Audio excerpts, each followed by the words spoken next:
What's up, guys? Happy Friday. I'm Kirsten from Sweet Tea and SavingGraceBlog.com, and I am happy to be back talking to you guys again this week about Operation Christmas Child. So if you missed last week's video, there's a link to it right up there in the description that will take you to last week's video. Last week I introduced you to Operation Christmas Child and Samaritan's Purse, and I told you all the details about what it's about and how you can be involved. So this week I wanted to pop in really quickly and talk to you about goal setting and about the different kinds of boxes that you can pack. So I'm going to dive right into that. But really quickly, if you are watching this because someone shared this video, first of all, please thank your friend for me. But I want to encourage you to go to the link right above this video that is the bit.ly link for Sweet Friends for OCC. That will take you to a resource page that has all kinds of information about Operation Christmas Child, including links to each of these videos that I'm doing every week on the Sweet Tea and Saving Grace Facebook page. So I encourage you to join me every single week. Today, though, I want to talk to you about goal setting, first of all, and the types of boxes that you can pack. So when I say goal setting, I think anything that you do like this, it's great to have an idea of how many boxes you want to do. I think it's really cool when you sit down with your family and you talk about what exactly Operation Christmas Child is and get your kids involved. So even if you have little kids, you can explain to them that there are kids just like them who live in different parts of the world where there's not, readily available things and where it's really hard for them to receive any gifts for Christmas. So get your kids involved and talk to them openly about what Operation Christmas Child is, and then decide as a family how many boxes you want to pack this year. Even if it's one is good, okay? So don't be discouraged if you feel like you can only do one this year, because one will help and will matter to that one child who receives your shoebox. If you can do more than one, that's great too. We try to do 3 or 4 in our house every year as a minimum.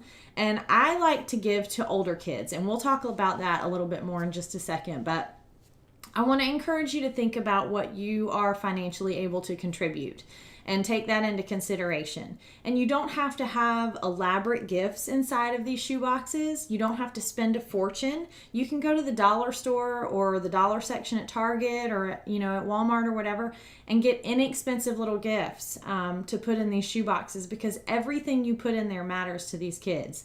It can be something as simple as a pack of pencils and a 50-cent notepad. That kind of stuff means so much to these kids because they don't have access to those things. So just keep that in mind when you are setting a goal for how many boxes you want to pack this year. I also want to encourage you to talk to your friends and your neighbors and your family members and your church friends and set a huge group goal. Get a group of people together and say, as a group, we're going to pack 50 shoe boxes this year, or whatever the case may be. But set a goal, write it down, stick it on the refrigerator or in your planner or somewhere where you're going to see it. And then when you're out grocery shopping, if you see something that might be a great fit for a shoebox, pick it up and you're already well on your way to stuffing a shoebox.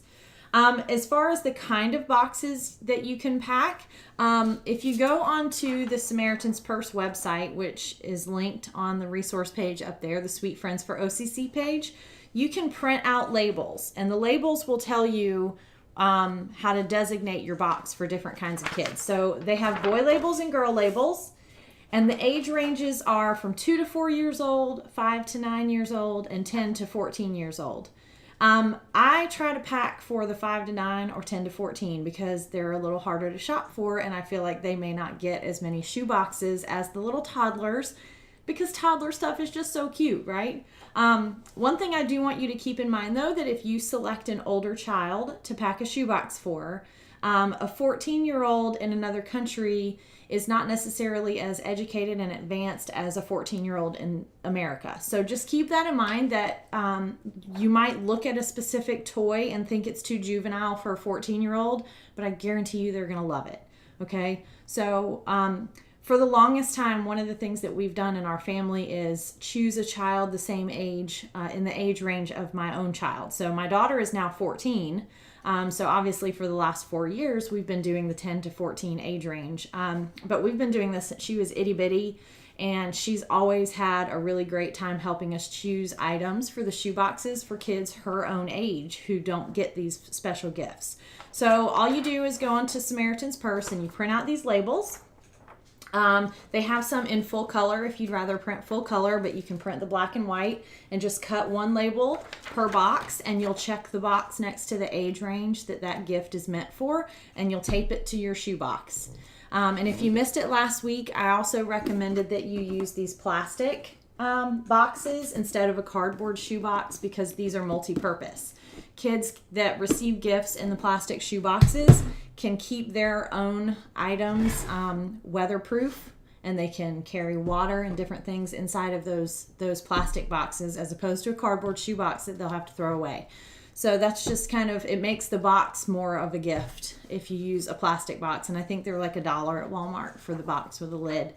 But I hope that helps get you started on your journey for Operation Christmas Child. So this week, your challenge is to set a goal for how many boxes and then decide if you're going to pack girl or boy boxes and what age range they're going to be. So I will see you next week. We're going to start diving into the actual contents of the box because there are some things that are not allowed inside the shoe boxes. So we're going to talk about that next week. Please share this with your friends. If you share anything about Operation Christmas Child on Instagram or any other social media, I encourage you to use the Sweet Friends for OCC hashtag so I can find it and give you a virtual hug and high five. So thank you guys so much. Have a blessed day.